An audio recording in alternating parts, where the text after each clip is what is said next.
Sebelum saya kisahkan tentang kisah Adam, tentu sebelumnya Allah Subhanahu wa taala telah menciptakan makhluk pertama namanya Arsy. Karena sebelum Arsy diciptakan tidak ada zat kecuali Allah Subhanahu wa taala saja. Baru kemudian Allah Subhanahu wa taala ciptakan makhluk pertama, dan itulah makhluk yang paling besar yang disebut dengan Arsy. Walaupun ada perbedaan di antara para ulama, mana yang lebih dahulu ciptaan Allah, qalam ataukah Arsy? Tapi para ulama akidah mengatakan bahwa makhluk yang pertama kali diciptakan adalah Arsy, kemudian qalam. Baru setelah Allah Subhanahu wa taala menciptakan Arsy-nya, kemudian setelah itu menciptakan qalam, dan Allah berfirman kepada qalam, catatlah segala sesuatu yang akan terjadi sampai kiamat dibangkitkan. Maka qalam pun kemudian mencatat seluruh takdir. Tidak ada satupun kecuali berdasarkan takdir Allah Subhanahu wa taala. Kemudian setelah qalam tidak lagi mencatat karena kehabisan tinta dan telah kering, maka catatan itu diletakkan di Lauhil Mahfuz, yang kemudian Allah Subhanahu wa taala memerintahkan para malaikat untuk menjaganya. Dari sinilah kemudian Allah Subhanahu wa taala menciptakan langit dan bumi, dimulai dari hari Ahad dan diakhiri pada hari Jumat. Hanya 6 hari: Ahad, Senin, Selasa, Rabu, Kamis, Jumat. Maka Allah Subhanahu wa taala menyelesaikan penciptaan langit dan bumi dalam tempo yang 6 hari ini, dan selesai penciptaan keduanya di hari Jumat, sebagaimana Allah juga akan menghancurkan di hari Jumat, karena kiamat itu tegak di hari Jumat. Barulah kemudian Allah Subhanahu wa taala menciptakan makhluk-makhluk yang lainnya, gunung, sungai, pohon, dan begitu seterusnya. Ma'asyiral muslimin yang dimuliakan Allah Subhanahu wa taala, maka ketika itulah Allah Subhanahu wa taala menciptakan makhluk pertama namanya malaikat, dan malaikat adalah tentara-tentara Allah. Kemudian setelah Allah menciptakan malaikat, maka Allah ciptakan jin. Jin inilah yang pertama kali menghuni bumi.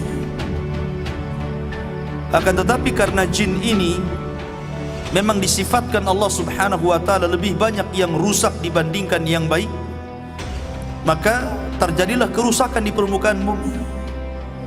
Sesama jin ini saling bunuh-membunuh, menumpahkan darah, merusak bumi. Akhirnya kemudian Allah Subhanahu wa taala pilih dari mereka yang paling saleh, dan namanya tidak ada dalam Quran dan Sunnah, tetapi kisah Israiliyat menyebutkan bahwa jin yang paling saleh itu namanya Azazil. Tapi sekali lagi ini tidak berdasarkan Quran dan Sunnah, ini cerita Israiliyat. Dan Nabi SAW bersabda, tidak mengapa anda menceritakan tentang Israiliyat selama tidak bertentangan dengan Al-Quran dan Sunnah. Ma'asyiral muslimin yang dimuliakan Allah Subhanahu wa taala, maka kemudian Azazil inilah yang kemudian diutus oleh Allah Subhanahu wa taala, kemudian dibekali dengan tentara malaikat untuk memperbaharui jin-jin yang ada di permukaan bumi, sehingga jin-jin yang jahat itu ditangkap, kemudian dilemparkan ke beberapa tempat di permukaan bumi. Sampailah kemudian bumi pun tenang karena dia berhasil menenangkan kaum jin. Dari situlah kemudian Azazil diangkat ke langit dan menjadi raja bagi seluruh kalangan jin, dan dia tinggal bersama para malaikat yang kemudian oleh Allah Subhanahu wa taala diberikan amanah untuk menjadi khazanatul jannah, penjaganya surga. Dari sinilah Allah Subhanahu wa taala memulakan penciptaan yang pertama, kisah Adam alaihi salatu wassalam setelah malaikat dan jin. Allah Subhanahu wa taala menyebutkan dalam surah Al-Baqarah, tepatnya ayat 30, 31, 32, 33 dan seterusnya. Allah mengatakan, wa idh qala rabbuka lil malaikati inni ja'ilun fil ardi khalifah. Dan ingatlah ketika Tuhanmu berfirman kepada para malaikat, aku hendak menjadikan khalifah. Khalifah itu bukan pemimpin, tetapi makhluk yang bergenerasi, itu namanya khalifah. Jadi makhluk yang akan terus lahir, maka disebut khalifah. Yakhlufu ba'duhu ba'dha. Jadi makhluk yang bergenerasi itu disebut khalifah. Dan Adam bergenerasi sampai generasi kita ini. Maka di bumi mereka berkata, apakah engkau hendak menjadikan orang-orang merusak? Qalu ataj'alu fiha man yufsidu fiha wa yasfikud dima. Ya Rabb, apakah engkau hendak menjadikan ciptaanmu itu orang yang merusak dan menumpahkan darah di sana, maksudnya di bumi? Wa nahnu nusabbihu bihamdika wa nuqaddisu lak. Sementara kami, kata malaikat, makhluk yang senantiasa bertasbih, memujimu, membersihkan namamu. Maka Allah mengatakan, qala inni a'lamu ma la ta'lamun. Maka Allah berfirman, saya lebih tahu apa yang kalian tidak tahu. Sesungguhnya Allah Subhanahu wa taala ketika menciptakan Adam min qabdatin, dari cidukan tanah, di mana Allah Subhanahu wa taala ketika menciptakan Adam ini dari beragam macam warna tanah. Ada tanah yang berwarna putih, ada tanah yang berwarna merah, ada tanah yang berwarna hitam, dalam riwayat ada tanah yang berwarna kuning, dan ada yang bercampur di antara warna-warna ini. Dari sinilah kata para ulama, maka perbedaan warna-warna dari keturunan Adam alaihi salatu wassalam, karena memang bahan baku Nabi Adam sendiri dari berbagai macam warna. Jadi kalau yang kulit hitam, ya dari tanah hitam. Kalau kulit putih, tanahnya putih. Kalau kulitnya kuning, tanahnya kuning. Kalau kemudian belang-belang, ya mungkin campuran, kan begitu ya. Artinya bahwa Allah Subhanahu wa taala menciptakan dari berbagai macam warna tanah, dan itulah menjadi keturunan Banu Adam. Kemudian di antara tanah yang diambil untuk menciptakan Adam itu ada yang al-khabith, ada jelek tanahnya. Wa thayyib, ada tanah yang baik. Was-sahlu, ada yang mudah diambil. Wal haznu, ada yang susah. Dan ada yang bercampur semuanya. Dari sini pula kemudian di antara turunan Adam ada yang jahat, ada yang baik, ada yang keras kepala, ada yang muda, ada yang lembut, begitu kan? Jadi semua ini prosesnya kembali kepada proses ketika Allah menciptakan Adam alaihi salatu wassalam.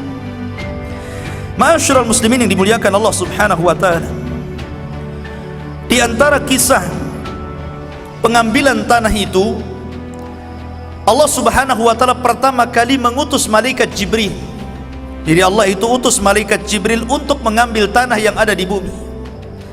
Tapi bumi menolaknya dan berlindung kepada Allah Subhanahu wa taala dari Jibril agar dia jangan sampai mengambil tanahnya. Akhirnya Jibril pun tidak bisa dan kembali kepada Allah. Kemudian Allah Subhanahu wa taala mengutus Mikail. Sama bumi pun berlindung kepada Allah dari Mikail dan tidak diizinkan untuk mengambil tanahnya. Akhirnya Allah Subhanahu wa taala mengutus malakul maut, malaikat kematian. Ketika kemudian bumi berlindung kepada Allah Subhanahu wa taala, maka malaikat maut pun mengatakan, wa ana a'udzu billahi an arji. sebagaimana engkau berlindung kepada Allah agar aku tidak mengambil tanahmu, maka aku pun berlindung kepada Allah, aku tidak akan kembali kepada Allah sampai ku ambil tanah. Akhirnya berhasillah malaikat maut mengambil berbagai macam tanah yang disebutkan di atas, kemudian diangkat ke langit. Dari tanah ini kemudian akhirnya Allah Subhanahu wa taala menciptakan dengan kedua tangannya. Ada hikmah kenapa Allah Subhanahu wa taala menciptakan dengan kedua tangannya, dan kedua tangan Allah kanan. Kedua tangan Allah itu kanan, tidak ada kiri dan kanan, lain dengan makhluk. Kalau makhluk ada tangan kanan, ada tangan kiri. Dan ketika kita sebut bahwa Allah memiliki tangan, tentu yaliku bijalalihi, yang sesuai dengan keagungannya. Laisa kamislihi syai'un wa huwas samiul basir. Allah tidak sama dengan makhluknya, karena dia zat yang maha mendengar lagi maha melihat. Dan kita harus menetapkan bahwa Allah punya tangan. Jangan mentakwil seperti sebagian kelompok yang mentakwil sifat-sifat Allah dengan mengatakan bahwa kalau Allah punya tangan berarti Allah sama dengan makhluknya, sehingga kita harus mentakwil tangan dengan kekuasaan. Hakikatnya orang yang mentakwil, ikhwan, dia telah mentasybih, dia telah menyerupakan. Ketika mereka mentakwil makna, sebelumnya kan dia serupakan Allah dengan makhluknya. Dia bayangkan dulu, nih Allah kalau punya tangan sama dengan makhluk, berarti dia membayangkan dulu Allah sama dengan makhluk. Baru kemudian mereka takwil, maknanya ditakwil. Intinya bahwa Adam diciptakan dengan kedua tangan Allah, dan kedua tangan Allah kanan. Dan ini ada hikmah kenapa Allah ciptakan Adam dengan tangannya, supaya iblis tidak bisa sombong di hadapan Adam, karena iblis tidak diciptakan dengan tangan Allah. Iblis itu diciptakan dari ujung nyala api. Ma'asyiral muslimin yang dimuliakan Allah Subhanahu wa taala, maka kemudian ketika Allah Subhanahu wa taala menciptakan Adam, Allah mulai membentuk Adam alaihi salatu wassalam dengan sebaik-baik bentuk yang tidak sama dengan makhluk yang lainnya. Makanya Allah Subhanahu wa taala mengatakan, laqad khalaqnal insana fi ahsani taqwim. Sesungguhnya Allah menciptakan manusia itu sebaik-baik bentuk. Ada yang mengatakan sebaik-baik bentuk itu karena manusia itu memiliki dua tangan dan dua kaki, dan dengan kedua kakinya dia bisa berjalan dengan tegap.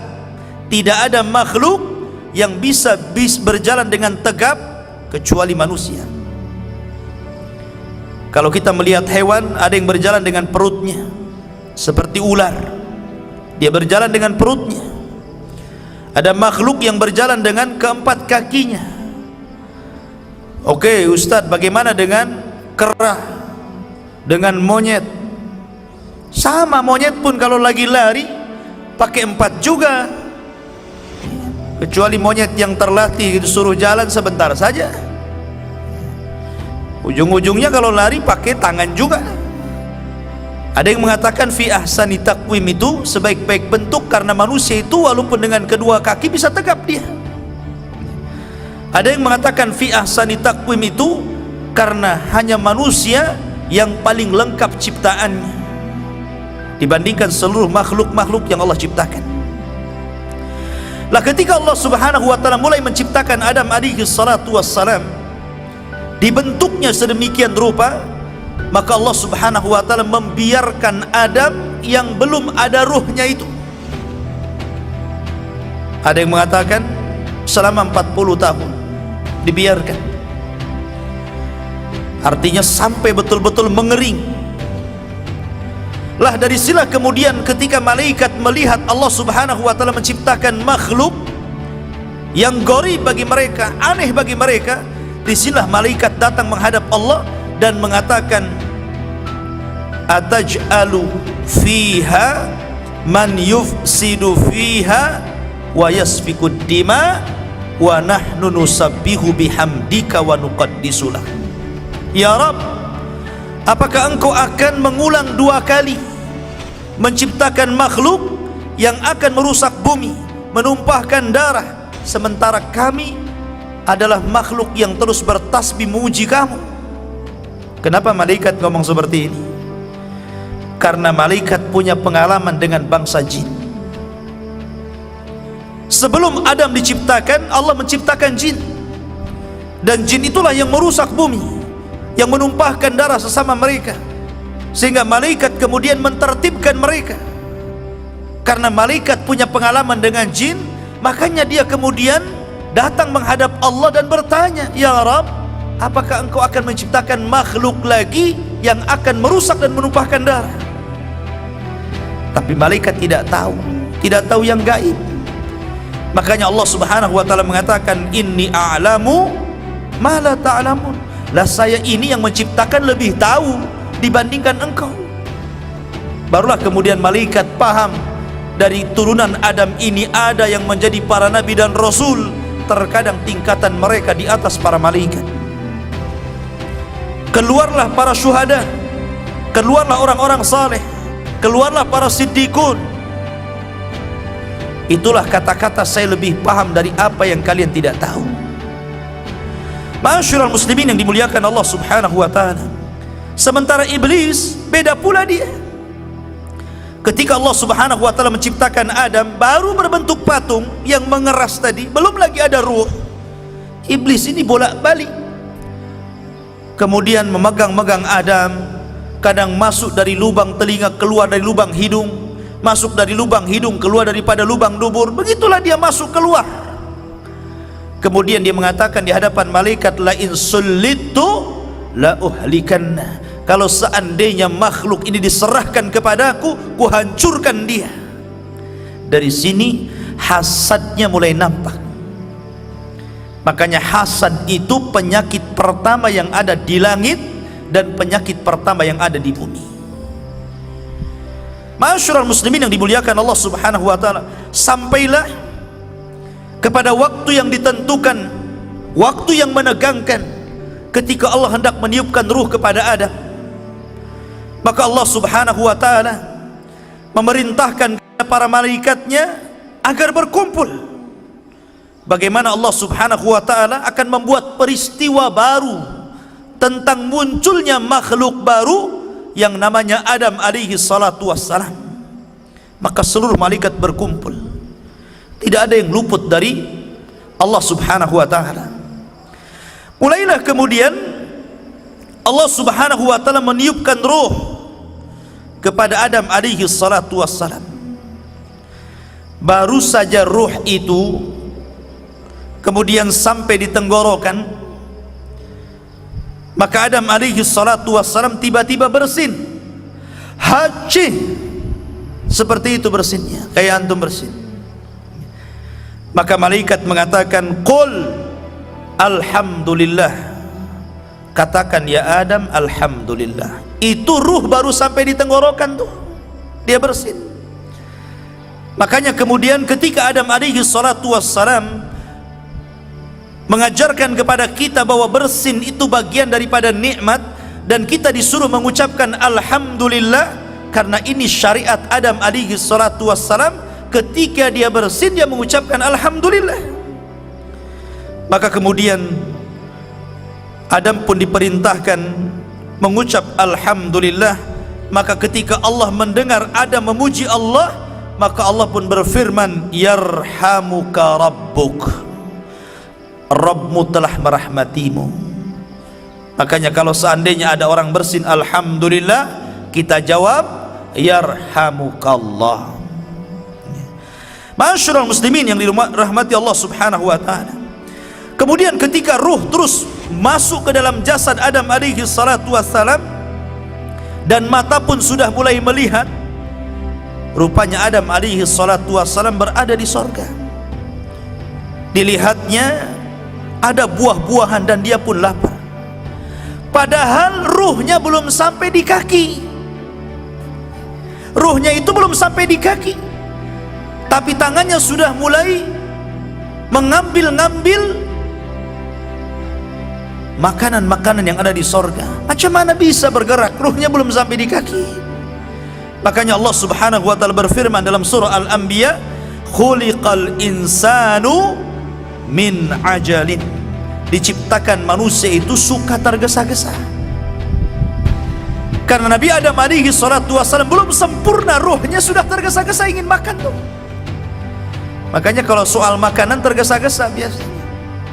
Karena Nabi Adam alaihi salatu wassalam sudah mencontohkan bagaimana tergesa-gesanya Adam ketika melihat makanan yang ada di sorga. Maka ketika Adam subhanallah ruhnya sempurna, dari setelah kemudian Adam langsung memakan buah sorga. Dan seluruh buah sorga dihalalkan untuk dimakan, kecuali satu, nanti kisahnya. Maka ketika Adam alaihi salatu wassalam sempurna menjadi manusia, birruhi wal jasad, ada ruh ada jasadnya, disitulah Allah subhanahu wa ta'ala memerintahkan malaikat untuk sujud kepada Adam. Maka Allah subhanahu wa ta'ala menggambarkan bagaimana malaikat ini tunduk patuh akan perintah Allah dan menghormat kepada Adam. Allah mengatakan fasajadal malaikatu kulluhum ajma'un. Seluruh malaikat, bayangkan, tidak ada satupun malaikat yang luput. Seluruh malaikat sujud kepada Adam. Rupanya dari seluruh malaikat ini ada satu makhluk, dia berdiri saja, dia tidak mau sujud, bahkan dia cenderung sombong. Kemudian makhluk ini ditanya oleh Allah subhanahu wa ta'ala, lima, kenapa engkau tidak sujud? Lima khalaqtu biyadai, terhadap makhluk yang aku ciptakan dengan kedua tanganku. Maka mulailah kemudian makhluk ini berargumen di hadapan Allah. Dia mengatakan, ya Rabb, ana khairun minhu, khalaqtani min nar wa khalaqtahu min tin. Rabb, saya kan lebih baik daripada dia. Aku diciptakan dari api, sementara dia dari tanah. Lihat, ini kias yang batil, kias iblis, kias yang batil. Bagaimana mungkin kemudian dia mengatakan bahwa api lebih baik daripada tanah? Dari mana dia tahu bahwa api lebih baik daripada tanah? Justru kita katakan tanah lebih baik daripada api. Apalagi Adam alaihi salatu wassalam itu diciptakan lewat kedua tangan Allah.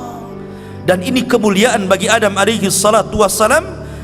Dan hanya beberapa makhluk yang diciptakan langsung dengan tangan Allah saja. Pertama Adam alaihi salatu wassalam. Yang kedua apa? Yang kedua papan Taurat. Papan Taurat yang ditulis oleh Allah sendiri. Jadi satu-satunya kitab yang diturunkan dari langit yang ditulis langsung oleh tangan Allah hanyalah Taurat. Taurat, ya. Ma'asyiral muslimin, dan juga yang kedua Adam. Adam diciptakan dengan kedua tangan Allah subhanahu wa ta'ala. Maka dari sini menunjukkan bahwa Adam jauh lebih mulia dibandingkan iblis. Dari situlah kemudian Allah subhanahu wa ta'ala marah kepada iblis, subhanallah. Inilah maksiat pertama yang ada di langit, yang dilakukan oleh iblis kepada Allah subhanahu wa ta'ala, menolak perintah Allah subhanahu wa ta'ala. Maka dari sinilah kemudian Allah melaknat iblis, melaknat selaknat-laknatnya, marah semurka-murkanya. Makanya Allah subhanahu wa ta'ala mengatakan, fakhruj minha fa innaka rajim. Hai iblis, keluar kau dari sorga, engkau kukutuk. Akhirnya kemudian iblis pun dikeluarkan dari sorga dan diusir ke dunia, dikembalikan kepada asal penciptaannya, jin. Karena jin itu memang tabiatnya jahat, maka Allah kembalikan iblis ke asal penciptaannya, jin. Walaupun ada khilaf apakah iblis ini bagian daripada malaikat, apakah dari bagian daripada jin, maka pendapat yang kuat kata Imam Ibnul Qayyim dan Syekhul Islam Ibnu Taimiyah bahwa iblis itu bagian daripada jin. Allah mengatakan kana minal jin fa fasaqa an amri rabbiha. Iblis itu bagian daripada jin yang melakukan kefasikan kepada perintah Rabbnya. Ma'asyiral muslimin yang dimuliakan Allah subhanahu wa ta'ala. Kemudian setelah kemudian iblis diusir, maka Adam pun berjalan di sorga sendirian. Ikhwah fidin, kalau seandainya Batam itu milik antum, tapi nggak ada orang, antum sendiri saja, antum jadi wali kotanya gitu kan, tapi nggak ada orang, kira-kira antum nyaman nggak hidup sendirian di Batam ini? Nggak akan nyaman. Dan itulah kemudian ketika Adam alaihi salatu wassalam tidak nyaman hidup sendirian, kemudian dia pun tertidur. Tiba-tiba selepas bangun, di sampingnya ada perempuan. Dialah Hawa, diciptakan dari tulang rusuk yang paling bengkok, dari tulang rusuk Adam alaihi salatu wassalam. Maka Allah subhanahu wa ta'ala ketika telah menciptakan Hawa, maka Allah pasangkan Hawa dengan Adam. Ketika itu Allah berfirman, uskun anta wa zaujukal jannah.